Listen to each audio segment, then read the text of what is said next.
सपने एक ऐसा समय है जब हमारी हकीकत और हमारी काल्पनिक दुनिया के बीच की जो दीवार होती है वो पूरी तरह ख़त्म हो जाती है। कहीं पे भी घूम सकते हैं, कहीं पे भी आ सकते हैं, जो हमारी काल्पनिक दुनिया होती है उसके अनुसार। अब ये डिपेंड करता है कि कितनी वो अच्छी है और कितनी वो बुरी है। एक ऐसी दुनिया जहाँ हमें किसी प्रकार की रोक टोक नहीं होती, लाइक अ फ्री सोल। और जैसे ही हमारा ये सपना टूटता है तो शायद ही किसी को याद हो कि हमने क्या देखा और क्यों देखा, उसका मतलब क्या है। हम ये चीज़ें सोचने में लग जाते हैं, पर हम ये भूल जाते हैं कि ये सब चीज़ें हमारी काल्पनिकता है जो कि हमने खुद पैदा की हैं।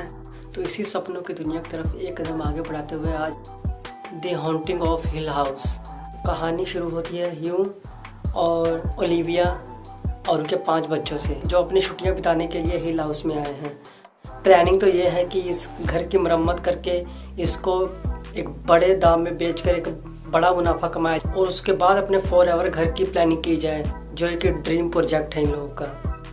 इन लोगों के 5 बच्चे हैं, जिसमें 3 लड़कियां और 2 लड़के हैं। सबसे बड़ा स्टीव, उसके बाद शेरले, फिर थियो और उसके बाद ल्यूक और सबसे छोटी नेली। तो शुरू करते हैं नेली से। नेली सबसे छोटी है।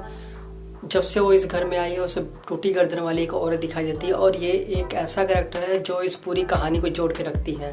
ल्यूक एक काल्पनिक दुनिया में जी रहा है, जिसको ड्राइंग का शौक है। एक एबिगेल नाम की लड़की को वो हर वक्त जंगल में देखता है, जो सिर्फ उसी को दिखती है और किसी को नहीं। और एक ट्री हाउस।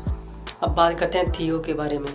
उसके पास एक ऐसी पावर है कि वो अपने हाथ से अगर किसी को टच कर ले तो उसके बारे में सब कुछ जान सकती है।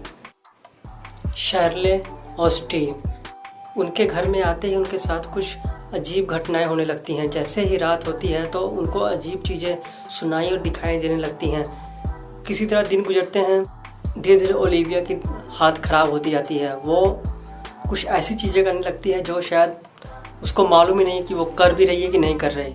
उसकी बीमारी को देखते हुए ह्यू ने काफ़ी कोशिश की कि उसका असर बच्चों पे ना पड़े, पर मामला हाथ से निकलते हुए देख एक रात ह्यू अपने 5 बच्चों को लेकर घर से चला जाता है। और जब थोड़ी देर बाद वो आता है तो वो देखता है कि ओलिविया पहले ही छत से कूदकर अपनी जान दे चुकी है। अब ये कितना सच है, इसके पीछे क्या कहानी है, ये तो आप सीरीज देखेंगे तभी आपको मालूम पड़ेगा। तो बढ़ते हैं एक स्टेप आगे। काफ़ी समय निकल गया, सब बच्चे बड़े हो चुके हैं। फिर एक दिन अचानक ह्यू को नेली का फ़ोन आता है और वो बताती है कि उसको टूटी गर्दन वाली औरत फिर से दिखनी चालू हो गई है। अब यहाँ से कहानी बदलती है जब नेली बिना किसी को बताए हिल हाउस में वापस जाती है और ये इस सीरीज का एक टर्निंग पॉइंट है। नेली आखिर वापस हिल हाउस गई क्यों? आखिर कौन सी ऐसी बातें हैं जो ह्यू ने अपने बच्चों को नहीं बताई ओलिविया के बारे में, और वो क्यों? और सबसे ज़्यादा इम्पोर्टेंट है ये लाल दरवाज़ा।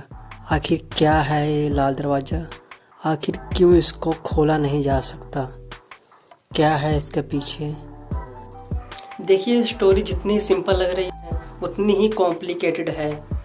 इस सब क्यों का आंसर जानने के लिए आपको ये सीरीज देखनी पड़ेगी। 10 एपिसोड हैं, हर एपिसोड लगभग 50 मिनट का है। इसमें हर कैरेक्टर एक अलग ही लेवल पे है। हो सकता है जब आप ये सीरीज देखें तो आपको शायद कुछ चीज़ समझ ना आए, पर जैसे ही आप धीरे धीरे एपिसोड दर एपिसोड आगे बढ़ेंगे आपको हर चीज़ें क्लियर होती जाएंगी। यकीन मानिए ये सीरीज आपका बिल्कुल भी टाइम वेस्ट नहीं करेगी। हालांकि ये सीरीज देखने के बाद आपको लगेगा कि शायद आपने सही जगह पे अपना इन्वेस्ट किया था। ये पूरी सीरीज एक सपने की तरह है जो एक काल्पनिक और हकीकत दुनिया को जोड़ती है, और जब ये टूटता है तो आपको मालूम नहीं पड़ता कि इन दोनों में से सच क्या था।